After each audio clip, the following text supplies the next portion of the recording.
What's up, YouTube? If your BMW Z3 is giving you handbrake problems, this video might be for you. A couple days ago, I was experiencing handbrake problems. I couldn't, the button was not working very well, and I couldn't retract the button, or I couldn't get the button to pop back out. After further investigation, I've discovered what the problem was. Let me flip this camera around and I will show you. Okay, this is the current state of my handbrake. This is the current state of my passenger seat. Basically, what's going on the inside here is that there's this little metal hook thing. Let me turn the flash on. Okay. Basically, what's going on here is that there's this little metal hook thing in the bottom, which hooks on to the back of this rubber, or not the rubber, the little rusted metal tab there. So me pushing in the button makes the tab release, and me releasing the button makes the tab catch this gear thing here. So as you can see there's quite a big gap between that little hook thing and just the walls of the general handbrake assembly itself. It allows for the handbrake to do that, the hook to slip past the metal tab, and then it just stops working. So I've disconnected the whole thing, and you can just pull this thing out. What's supposed to happen is that there is supposed to be a little rubber bushing right here going around this hook thing. As you can see, there is some residue of the bushing that used to be there. However, it isn't just not there anymore. It's completely deteriorated. And rather than selling a little bushing for that, BMW just sells the entire assembly. I don't want to do that. I don't want to buy another $250 thing. So the way I'm going to fix this is, well, we'll talk about how we took it apart first. First things first, those little pins down there are connected to your cables. So that's your back left wheel, that's your back right wheel, and it's the brakes that go to, each of those. These nuts up here, go to those little screws down there. You just gotta get those off. I used a 11 30 seconds socket and a 12mm wrench to get those off. And what I'm going to do is, instead of making my own makeshift bushing, I'm going to hammer the side of this. That way there isn't any room for the little metal hook to escape its home. So I'm going to get right into that, and I'll show you guys the after results. Okay, I've officially changed my mind. I am going to make a makeshift bushing. I used a little piece of fuel line. It is 1/18 of an inch, I believe. I cut it. This piece was a little bit too small, so that piece worked out perfectly. I just used some pliers to slide it on there. Yeah, okay, I'm gonna go put that on. Okay, fuck. Okay, breaking news. I had to do something else off camera. The little metal thing down here was giving me some trouble.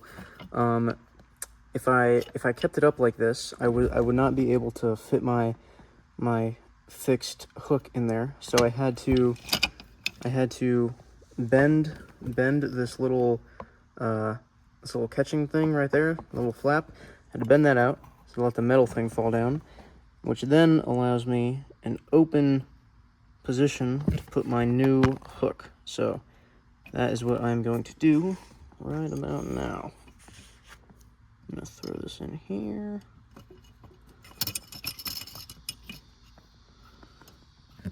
There we go.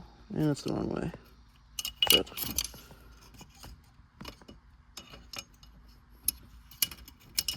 Okay. There we go. All right, it's in there. I'm gonna push it all the way in, and I'm going to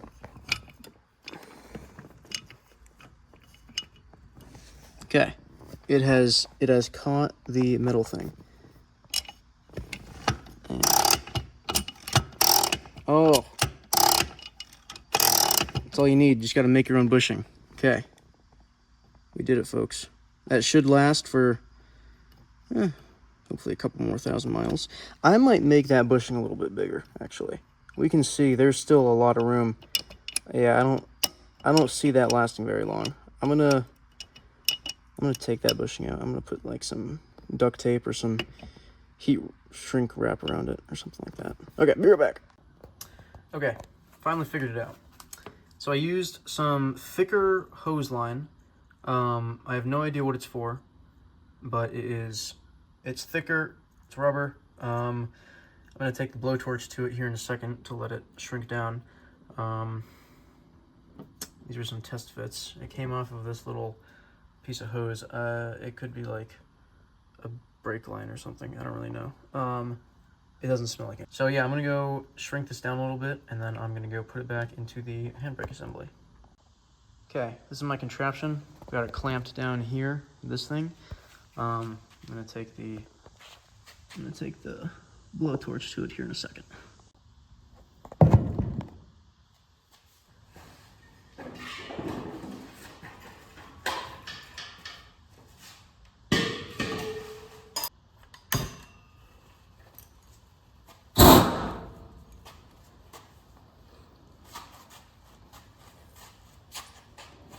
Do not try this at home.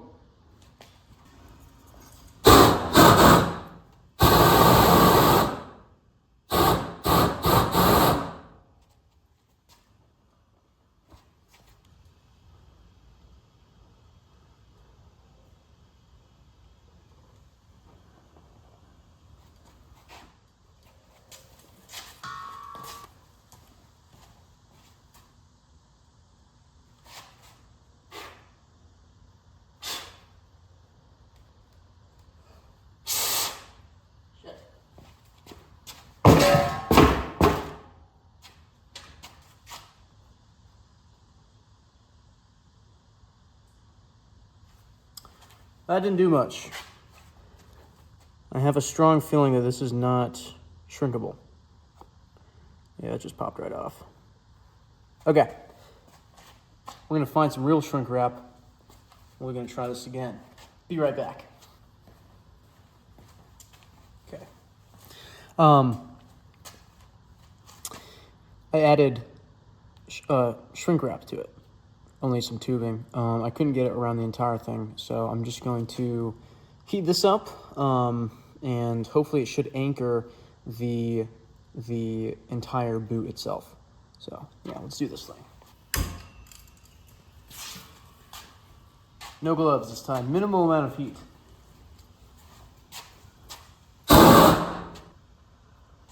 It's working.